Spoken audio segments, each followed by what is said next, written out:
Hello दोस्तों, welcome to my YouTube channel super excellence academy. मैंने आपको पिछले वीडियो में नाउन एंड जेंडर के बारे में बताया था। आज हम बात करेंगे नाउन एंड केस के बारे में। तो हम देखते हैं केस क्या होता है। तो केस का मतलब होता है हिंदी में, इसका मतलब होता है कारक। कारक का मतलब होता है कहीं ना कहीं ये किसी नाम को किसी न किसी सेंटेंस के साथ या किसी नाम के साथ रिलेट करेगा, यानी संबंध बताएगा। तो हम इसके बारे में देखते हैं। तो ये नाम कितने प्रकार के होते हैं? नाम होते हैं 4 प्रकार के। कितने प्रकार के होते हैं? 4 प्रकार के। देखते हैं कौन कौन से होते हैं। सबसे पहले हम देखते हैं nominative case. Nominative case. Nominative case क्या है? नॉमिनेटिव केस का मतलब होता है कि कर्ता कारक, यानी कहीं ना कहीं ये कर्ता के बारे में हमको जानकारी देगा। कर्ता कारक। अब हम बात करते हैं दूसरा ऑब्जेक्टिव केस। ऑब्जेक्टिव केस का मतलब होता है कहीं ना कहीं ये ऑब्जेक्टिव यानी कि कर्म कारक के बारे में जानकारी देगा। कर्म कारक, ऑब्जेक्टिव केस। तीसरा हम देखते हैं पजेसिव केस के बारे में। क्या हम देखते हैं? Possessive case. Possessive case. Possessive case क्या होता है? ये अधिकार के बारे में बताता है, अधिकार। अब हम देखते हैं वोकेटिव केस। वोकेटिव केस क्या होता है? वोकेटिव केस का मतलब होता है कहीं ये संबोधन करेगा, कहीं ना कहीं ये सेंटेंस के बारे में हमको संबोधन करेगा। तो हम देखते हैं एक एक से, हम देखते हैं कि वो कैसे क्या होता है इसमें। इसमें हमको सब्जेक्ट के बारे में बताया जाता है और इसमें हमको ऑब्जेक्टिव केस के बारे में बताया जाता है, ऑब्जेक्ट के बारे में बताया जाता है, और इसमें पोजीशन के बारे में, और इसमें कहीं ना कहीं संबोधन किए, जो सेंटेंस होता है वो कहीं ना कहीं संबोधन कर रहा होता है। तो हम एक एक से देखते हैं कैसे कैसे इनका यूज होता है। तो सबसे पहले हम देखते हैं नॉमिनेटिव केस। सबसे पहले हम देखते हैं नॉमिनेटिव केस। तो नॉमिनेटिव केस का मतलब मैंने आपको बताया कि कर्ता कारक, यानी कहीं ना कहीं ये कर्ता के बारे में हमको इंफॉर्मेशन देगा, कहीं ना कहीं ये हमको कर्ता के बारे में जानकारी प्रदान करेगा। तो सबसे पहले हम देखते हैं नॉमिनेटिव केस। नॉमिनेटिव केस मैंने सबसे पहले लिया नॉमिनेटिव केस। नॉमिनेटिव केस, इसका हिंदी मीन्स होता है कर्ता कारक। तो इसकी परिभाषा देखें। When noun is used as a subject. क्या समझे इससे? तो इसके पहचान के तरीके से हम समझ सकते हैं, जैसे कि आपको कहीं भी व्यक्ति का नाम मिले, ही मिले, सी, इट, दे, आई, वी और यू, ये क्या है? ये सब्जेक्ट को हमको बता रहे हैं। ये राम, राम क्या है? एक व्यक्ति का नाम है जो कहीं ना कहीं सब्जेक्ट को बताता है, ही सब्जेक्ट के बारे में हमको जानकारी देता है। तो ऐसे सभी वर्ड देखने को मिले तो वो कहीं ना कहीं हमको सब्जेक्ट के बारे में इंफॉर्मेशन देते हैं। और एक पहचान और बताते हैं, जैसे कि फिर आपको subject plus helping verb, main verb plus object, यानी जो सब्जेक्ट रहता है वो कहीं ना कहीं हमको सेंटेंस में शुरुआती देखने को मिलता है। जो सब्जेक्ट रहता है वो सेंटेंस में सबसे शुरुआत में रहता है। सब्जेक्ट जो रहता है कहीं ना कहीं हमको सेंटेंस में शुरुआत में देखने को मिलता है। जैसे एग्जांपल बेस पे लें, जैसे कि मैंने बोला कि राम सेड टू मी। तो राम सेड टू, राम ने मुझसे कहा। क्या कहा? तो इसमें राम, राम क्या है? सब्जेक्ट है, क्योंकि मैंने आपको बताया कि सब्जेक्ट की पहचान होती है वो नॉमिनेटिव केस के अंदर हम देखते हैं। मैंने आपको क्या बताया? मैंने देखा कि राम सेड टू मी। तो राम क्या है? जो सबसे पहले हमको देखने को मिले वो कहीं ना कहीं वो हमको सब्जेक्ट रहता है। किसी व्यक्ति का नाम दिया हुआ होता है वो क्या रहता है? सब्जेक्ट रहता है। तो ये क्या है? ये नॉमिनेटिव केस है। तो मैंने नॉमिनेटिव केस के बारे में देखा कि यदि हमको सब्जेक्ट के बारे में इंफॉर्मेशन दी जाए तो वो नॉमिनेटिव केस के अंदर पढ़ते हैं, वो नॉमिनेटिव केस के अंदर पढ़ते हैं। तो इसमें राम क्या है? राम एक नॉमिनेटिव केस है। अब कहीं ना कहीं सब्जेक्ट के बारे में हमको इंफॉर्मेशन दी जाती है। अब हम बात करते हैं ऑब्जेक्टिव केस के बारे में। अब हम बात करते हैं अगले नंबर 2 में कि ऑब्जेक्टिव केस के बारे में। Objective case. ऑब्जेक्टिव केस क्या होता है? ऑब्जेक्टिव केस का मतलब होता है कर्म कारक। कहीं ना कहीं ये ऑब्जेक्ट के बारे में हमको जानकारी देगा, कर्म कारक। तो इसको देखें तो when noun is used as a object, तो इसका मतलब ये हुआ कि वाक्य के जिस नाउन का प्रयोग तो ऑब्जेक्ट के रूप में किया जा रहा है तो वो क्या कहलाता है? ऑब्जेक्टिव केस कहलाता है। यदि इसकी हम परिभाषा के बेस पर देखें तो इसका मतलब होता है कि वाक्य के जिस नाउन का प्रयोग ऑब्जेक्ट के रूप में, कर्म कारक के रूप में प्रयोग हो रहा है तो वो क्या होता है? कर्म कारक कहलाता है, ऑब्जेक्टिव केस कहलाता है। क्या मतलब होगा कि वाक्य के जिस नाउन का प्रयोग ऑब्जेक्ट के रूप में किया जाता है तो वो क्या होता है? कर्म कारक होता है। इसकी पहचान पर बेस पर देखें, जैसे कि यदि आपको किसी व्यक्ति का नाम देखने को मिले, जैसे कि Ram, him, her, it, them, me, us और यू, ये क्या है? ये ऑब्जेक्ट होते हैं। जैसे कैसे मैंने आपको पिछले बार उसमें बताया था कि जो नॉमिनेटिव केस होते हैं, जो सब्जेक्ट रहते हैं, तो उसका क्या है? ये ऑब्जेक्ट है। यानी ही का ऑब्जेक्ट हिम होता है, सी का ऑब्जेक्ट हर होता है, इट का ऑब्जेक्ट इट होता है, दी का ऑब्जेक्ट देम होता है, आई का ऑब्जेक्ट मी होता है, वी का ऑब्जेक्ट अस होता है, यू का ऑब्जेक्ट यू होता है। तो ये सभी क्या है? ये सभी ऑब्जेक्ट हैं, यानी कर्मवाचक हैं, कर्म है। तो दूसरी पहचान देखें तो जैसे कि आपको subject plus helping verb plus main verb plus object, जो ऑब्जेक्ट देखने को आपको मिलेगा तो वो कहीं ना कहीं आपको मेन वर्ब के बाद देखने को मिलेगा। जैसे कि मैं एग्जांपल लूं, मैंने आपको बोला कि राम सेड टू मी, तो इसमें राम क्या है? राम एक नॉमिनेटिव केस है, क्योंकि मैंने आपको बताया जो सब्जेक्ट रहता है वो कहीं ना कहीं शुरुआत में रहता है। तो राम, राम क्या है? नॉमिनेटिव केस है, नॉमिनेटिव केस है। तो मी आपको मैंने आपको पहचान बताई कि ये क्या है? आई का ऑब्जेक्टिव मी होता है, इसलिए मी क्या है? ऑब्जेक्टिव है। ये कहीं ना कहीं मेन वर्ब के बाद होगा, तो ये क्या है? ये मेन वर्ब है, तो इसके बाद ऑब्जेक्टिव का यूज हुआ है। तो ऑब्जेक्टिव यही पहचान होती है कि हेल्पिंग और मेन वर्ब के बाद यूज होता है। तो मैंने आपको ऑब्जेक्टिव केस में क्या देखा? मैंने आपको ऑब्जेक्टिव केस में बताया कि यदि कहीं ना कहीं जो वाक्य होता है वो हमको क्रिया के बारे में जानकारी देता है तो उसको हम ऑब्जेक्टिव केस में पढ़ते हैं। तो राम इसमें क्या है? राम नॉमिनेटिव केस है, क्योंकि ये सब्जेक्ट के बारे में बता रहा है, मी इसमें ऑब्जेक्ट है, इसलिए यह ऑब्जेक्टिव केस के बारे में बता रहा है। तो पॉजिटिव केस क्या होता है? अधिकारवाचक वाक्य। अब बात करते हैं पॉजिटिव केस के बारे में।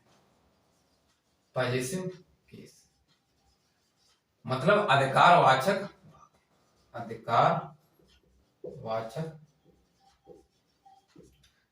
पॉजिटिव केस सेंटेंस के बारे में पढ़ते हैं। तो ये क्या होता है? ये होता है जैसे कि it is used to position. क्या हुआ इसका मतलब? इसका मतलब हुआ कि जब किसी नाउन का प्रयोग it is used to position, अर्थात ये क्या बताएगा? अधिकार बताएगा। पोजीशन का मतलब होता है अधिकार। कैसे इसको देखें? यदि हम परिभाषा के बेस पर देखें, जैसे कि जब किसी नाम का प्रयोग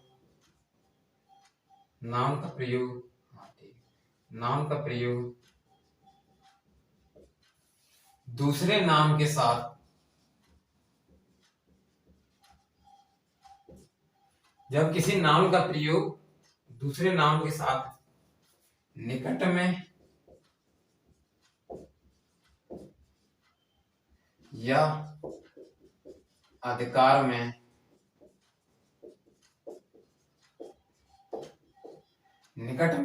या अधिकार में का संबंध बताता है,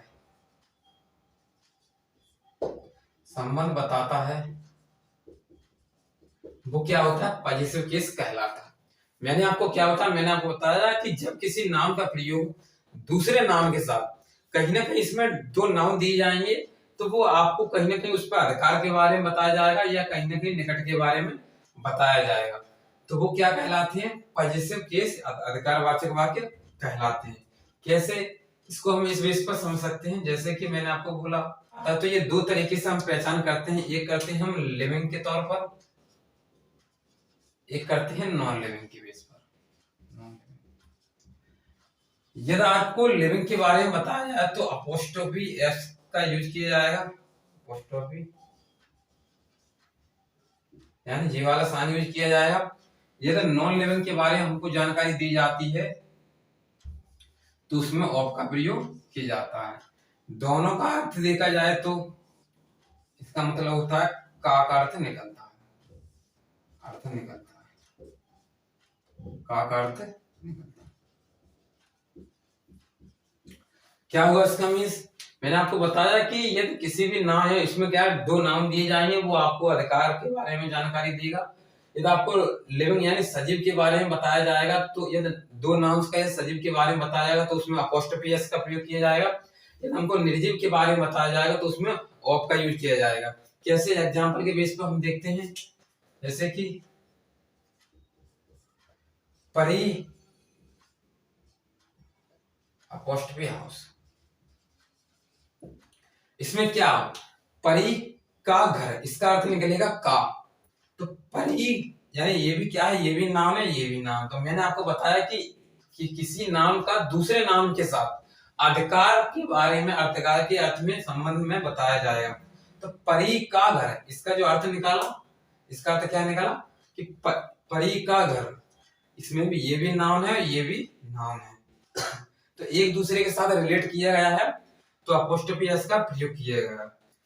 दूसरा एग्जांपल ले लेते हैं, जैसे कि सीता बुक, सीता बुक। तो ये क्या हुआ? सीता किताब है नहीं, तो सीता की किताब है, तो इसमें अपोस्ट्रोफी का यूज किया जाएगा। यदि आपको, मैंने आपको बताया कि यदि आपको लिविंग के बारे में, इसमें क्या है, सीता है, सीता क्या है, सजीव है, यानी कि लिविंग के परी क्या है, सजीव है, तो ये क्या है, इसमें अपोस्ट्रोफी का यूज किया जाएगा। अब बात करते हैं ऑफ का यूज कैसे किया जाएगा। तो मैं आपको बोला, जैसे कि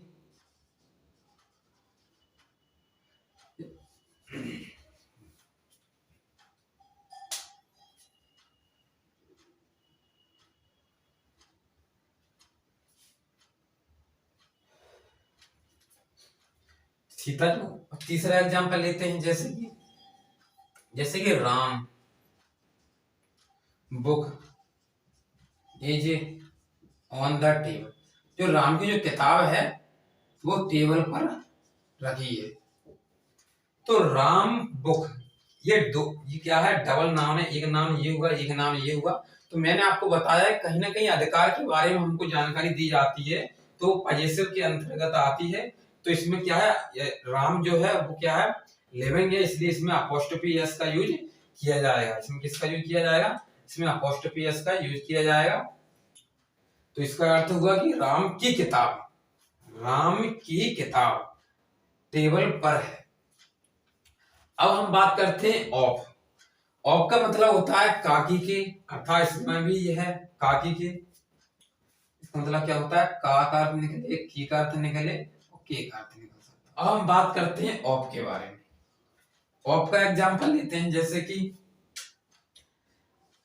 मैंने आपको बोला कि स्प्रिंग फ्लावर्स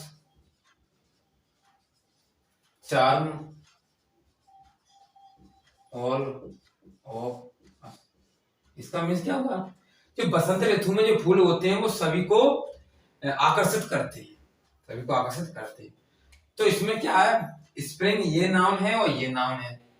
तो मैंने आपको बताया कि नॉन लिविंग रहे, निर्जीव रहे, तो कहीं ना कहीं ऑफ का यूज होता है।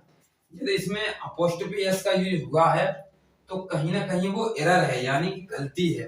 तो इसलिए इसमें इसका यूज ना होके इसका सही अर्थ निकलेगा कि the flowers, the flowers, the flowers of spring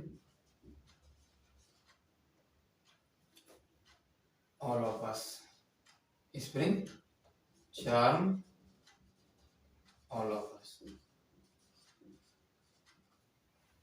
the flower of spring charm all of us.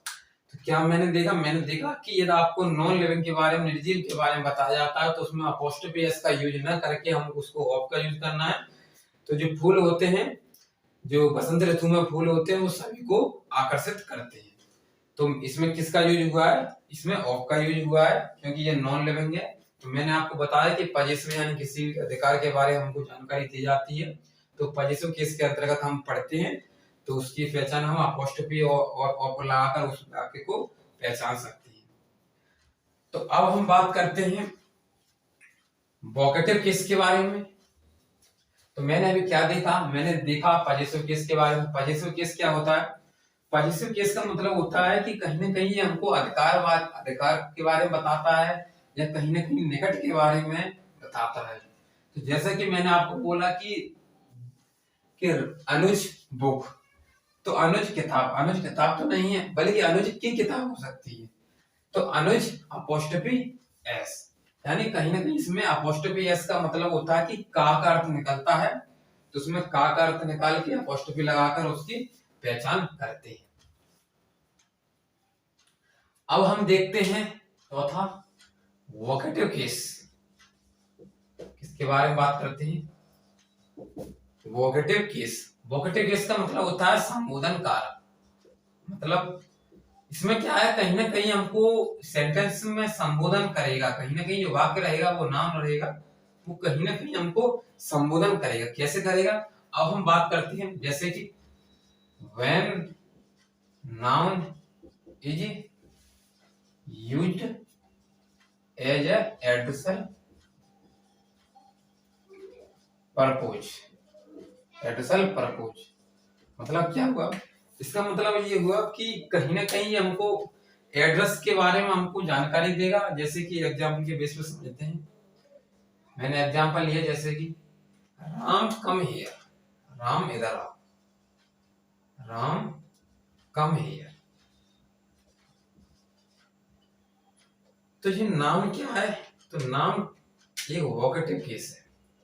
नाम जो है वो वोकेटिव है, वोकेटिव केस है। कैसे? राम कम हियर, राम इधर आओ। तो इसमें क्या संबोध कर रहा है कि राम, यानी राम को बता रहा है कि राम इधर आओ। तो ये क्या है, कहीं ना कहीं हमको संबोधन कर रहा है, एड्रेस बता रहा है। जैसे कि एक एग्जांपल, जैसे कि मैंने दूसरा एग्जांपल लिया, जैसे कि गो देयर प्रीति,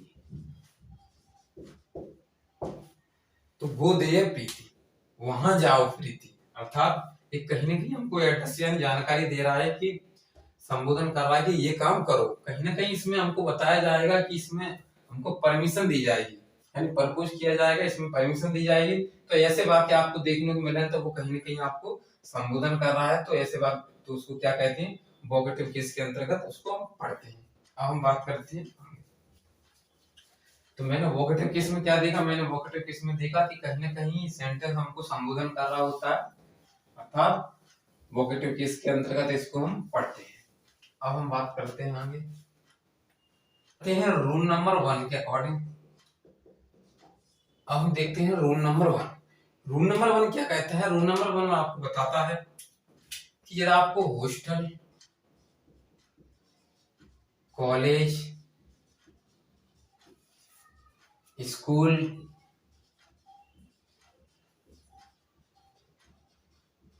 कॉमन, क्या हुआ? तो आपको hostel, college, common, room, union, ऐसे वर्ड आपको कहीं भी देखने को मिलने, यूनियन पर अधिकार प्लूरल नाम का होता है। इनको जो अधिकार होता है किस पर, किसका होता है? प्लूरल नाम का होता है,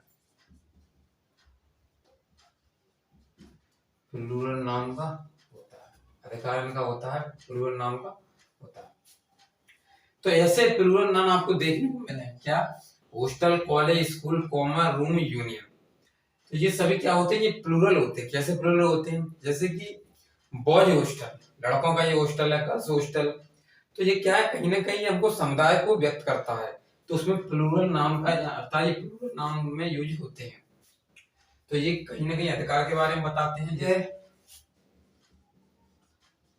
प्लूरल नाउन पर खत्म हुए हैं, प्लूरल नाउन पर खत्म हुआ है, खत्म हुआ है, तो अपोस्ट्रोफी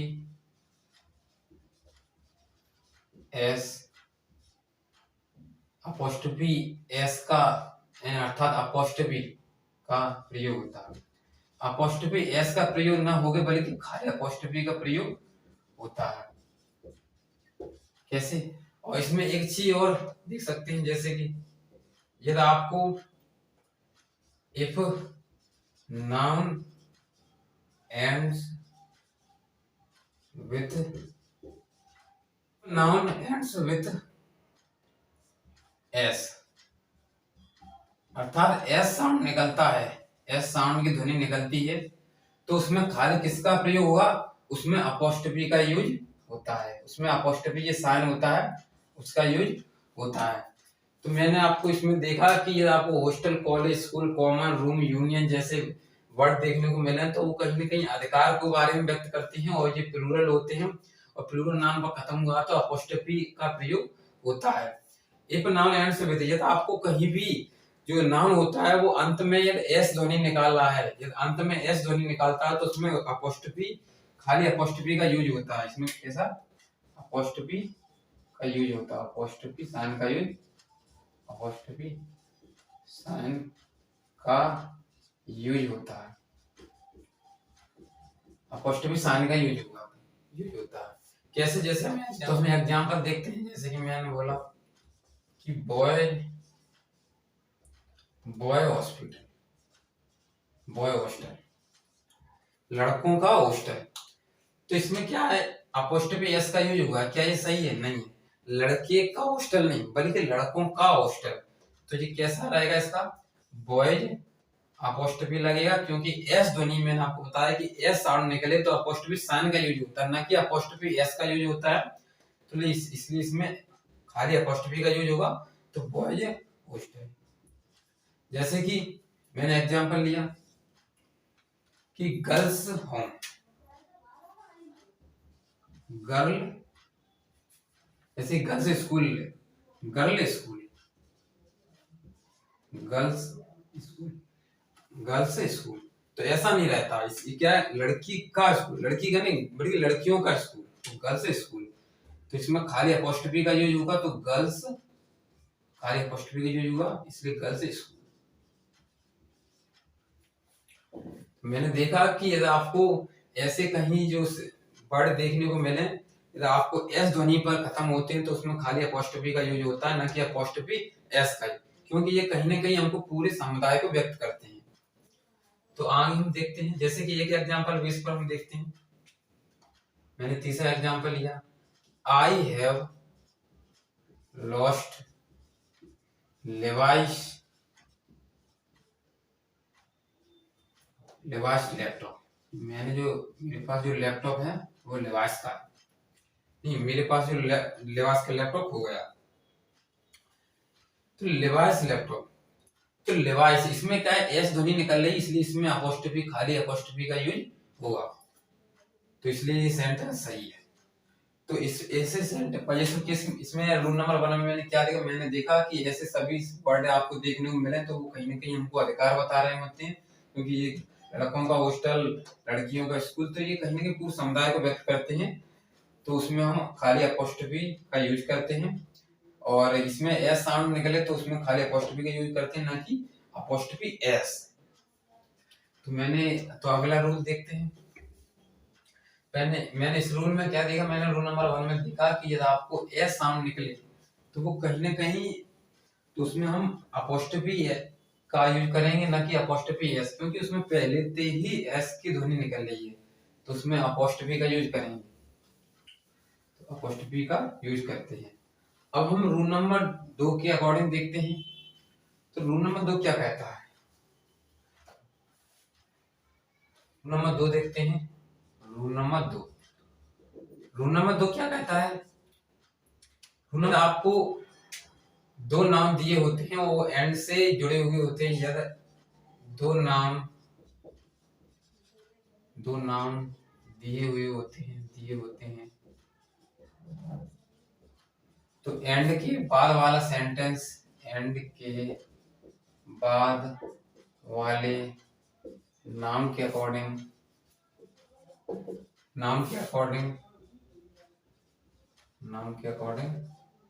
हम अपॉस्ट्रोफी साइन का यूज करते हैं। अपॉस्ट्रोफी का यूज करते हैं। कैसे? जैसे कि एग्जांपल लिया मैंने कि mister Lal and son shop,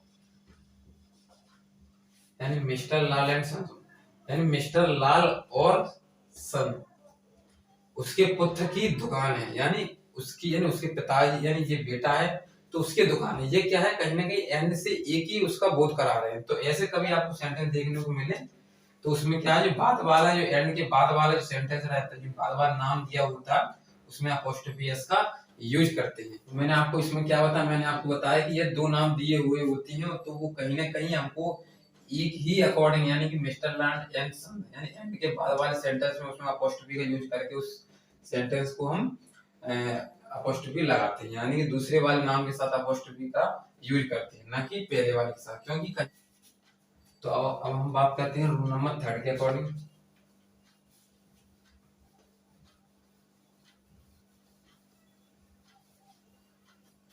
अब हम बात करते हैं कंपाउंड नाउन।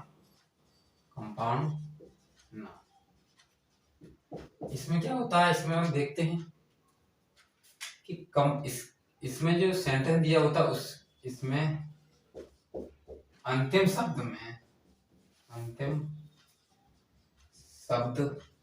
में अपोस्ट्रोफी लगाकर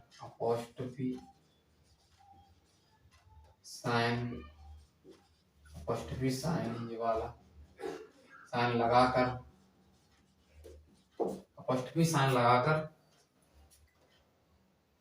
उसका पॉजिटिव केस बनाते हैं। कैसे होते हैं इसकी हम पहचान करते हैं। जैसे कि आपको सेंटेंस मिले, फादर इन लॉ, मदर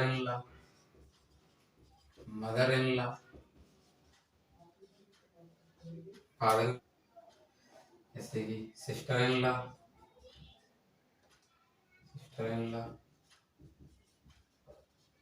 और जैसे कि मैंने बोला कि father, mother, sister, brother in law.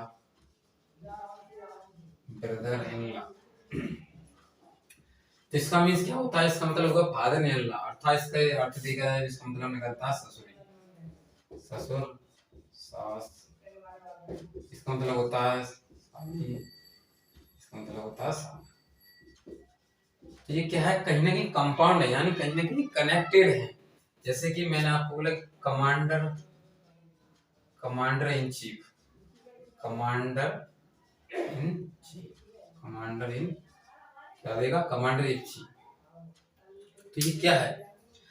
तो ये क्या है, मैंने आपको बताया कि कंपाउंड नाउन, यानी कहीं ना कहीं ये सेंटेंस जो वर्ड हैं ये कहीं ना कहीं लिंक से रहते हैं, यानी कनेक्ट रहते हैं। तो ऐसे सभी वर्ड आपको देखने को मिले तो उसमें जो लास्ट वाला वर्ड रहता है उसके साथ आप अपोस्ट्रोफी एस लगाकर उस वर्ड को हम पॉजिटिव केस के रूप में प्रयोग करते हैं। जैसे कि एग्जांपल बेस पर मैं ले लिया कि कमांडर इन चीफ ऑर्डर, जो कमांडर चीफ है उसका ऑर्डर है। तो इसमें क्या है, इसमें जो अपोस्ट्रोफी साइन, यानी कि इसमें जो कमांडर चीफ से, तो इसमें लास्ट वाले शब्द में अपोस्ट्रोफी एस का साइन प्रयोग हो। तो ये किसका ऑर्डर, कमांडर इन चीफ का। जैसे कि फादर इन लॉ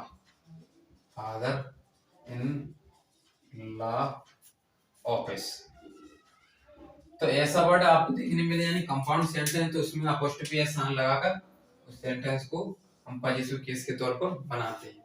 तो मैंने इसमें क्या देखा, मैंने आपको देखा कि कंपाउंड नाउन होते हैं, उसके अंतर्गत हम कहीं ना कहीं सब यानी वर्ड देखने को मिलते हैं, यानी कहीं ना कहीं ऐसे सब्जेक्ट जो कहीं ना कहीं एक दूसरे से कनेक्ट रहते हैं, तो उन सभी में जो लास्ट वर्ड रहता है उसमें हम अपोस्ट्रोफी साइन का यूज करके उसको हम पॉजिटिव केस के अंतर्गत हम यूज करते हैं।